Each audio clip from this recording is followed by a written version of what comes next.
Oh, pernah punya teman yang kalau ditagih utang itu suka ngomel-ngomel, atau dia ngomongnya suka lupa, atau sentimen banget kayak pantat bayi. Nah, itu hati-hati tuh kena Alzheimer tuh.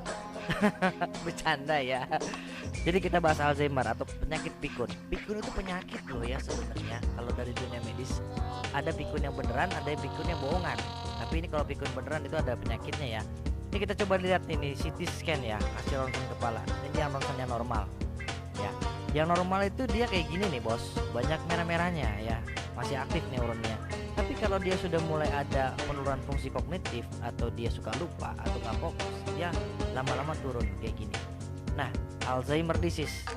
Jadi dia kalau dilihat di CT scan yang pertama, kedua, dan ketiga itu otaknya mengkerut ya. Jadi fungsinya udah mulai berkurang. Ini dia demensia, penyebabnya banyak. Ada yang dari Alzheimer 60% sampai 80%, Lewy body, vascular, terus ada yang Huntington, Parkinson dan sebagainya. Atau kita bisa mix masing-masing punya itu membuat otak kita rusak ya, atau kita mengkerut ya. Jadi bukan cuman hati aja yang bisa mengkerut atau ginjal aja yang mengkerut, tapi otak juga bisa mengkerut ya. Sirosis hati, gagal ginjal. Nah ini nih ya. Alzheimer itu kepikunan yang bukan masalah proses alami, jadi pikun dari penyakit ya. Nah, untuk menghindari kita suka pikun ya, kita ada beberapa cara nih untuk menyayangi otak kita. Satu, berolahraga untuk oksigen kita ke kepala terus agar nutrisinya terus terjaga. Yang kedua, sering membaca buku atau kuliah lagi, atau kalau bisa ambil profesor lah. Profesor itu gak ada loh yang suka pikun, karena dia suka dilatih terus tuh otaknya. Ya nggak harus ke kuliah deh, bisa les les piano, les musik, les masak, les renang, pokoknya belajar terus ya. Yang ketiga berhenti merokok. Udah jelas lah itu banyak banget literaturnya, tinggal dibaca aja. Rokok itu sebabnya begini gini, nggak usah dibahasin lagi. Yang keempat, jaga jantung kalian. Nah ini nih yang sering kurang dijaga nih. Faktor resiko untuk serangan jantung itu misalnya dari stroke ya, karena pompa jantungnya kurang bagus, darahnya gumpal, dipompa bisa gumpalan darah ke kepala jadi stroke ya. Jadi otak kita cedera. Atau kita berat badannya itu gak dikontrol cuy, naik terus gitu, akhirnya berat badan kita berlebih sehingga kolesterol kita naik, ada penyakit gula. Nah itu juga bisa mengakibatkan radang pembuluh darah di kepala ya. Apalagi kalau udah punya gula terus nggak minum obat, jarang dikontrol, aduh tahu sendiri lah.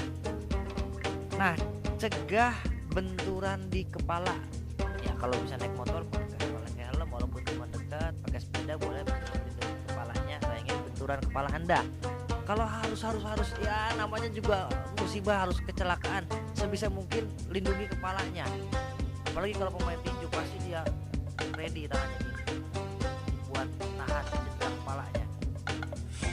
Terus makan nutrisi udah jelas ya, makan nutrisi itu harus penting. Jadi jangan makan banyak junk food kalau sudah punya usia lanjut ya.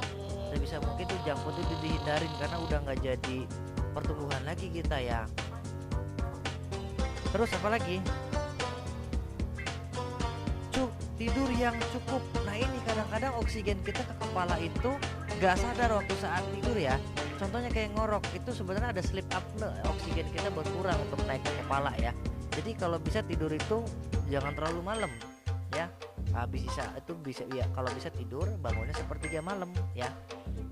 Terus pelihara kesehatan mental kalian. Aduh itu kalau memang punten ini ya, misalnya tinggal di pondok mertua indah, atau misalnya anak itu pada sibuk sendiri gitu, anaknya udah pada gede-gede, cucunya udah nggak sering di rumah, jarang ditengokin, kadang kan suka kesel tuh orang tua. Nah coba kumpul sama teman-temannya gitu, atau mungkin bikin kesibukan kayak misalnya biar ngasah otak tuh apa, main catur atau isi teka-teki silang gitu ya. Jadi kalau misalnya ada cemas, kesel, depresi, itu juga bisa mempengaruhi otaknya ya, kesehatan mental. Nah ini tadi ya, kalau bisa kumpul lah sama teman-teman ya, jangan jadi biar gak cemas ya atau stres ya. Nah ini tantang diri Anda, mau main puzzle kayak mau main Tetris di rumah, atau main catur ya, sehingga otak kita selalu diasah. Oke, jadi pikun itu penyakit ya. Biasanya pikun itu mulai usia 80 tahun ke atas, tapi kalau udah usia 40 tahun udah mulai sering lupa, ditagih utang malah ngomongnya lupa, itu hati-hati. Oke, sekian dari saya, sehat terus.